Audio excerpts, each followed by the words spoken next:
আসসালামু আলাইকুম, স্বাগতম ইলেকট্রিসিটি ফর লাইফ চ্যানেলে। ঘরে বসে অফিসের মতো বিদ্যুৎ সেবা পেতে আমাদের সঙ্গেই থাকুন। আজকে খুবই গুরুত্বপূর্ণ একটি বিষয় নিয়ে আলোচনা করব, যে গ্রাহক শ্রেণী। বিদ্যুৎ সংযোগের নিতে গেলে আমাদের এই বিষয়টি জানা অত্যাবশ্যকীয় প্রয়োজন। বিশেষ করে আমরা বড় বড় যারা বিল্ডিং এর জন্য কানেকশন নিতে যাই বা বিভিন্ন মিল ফ্যাক্টরির জন্য কানেকশন নিতে যাই, তাদের জন্য বিষয়টি অতীব জরুরি।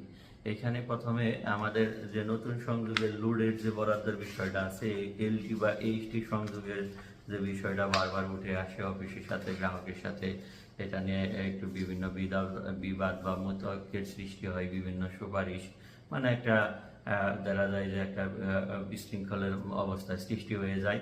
এটা না জানার কারণে, বিদ্যুৎ আইনে যদি আমরা না জানি, এই বাংলাদেশের গ্যাজেট 29 ফেব্রুয়ারি 2024 সালে যে প্রকাশিত গ্যাজেট, এখানে সুস্পষ্টভাবে এটাই উল্লেখ করা আছে। ঠিক আছে, যেহেতু এইচটি সংযোগ নিতে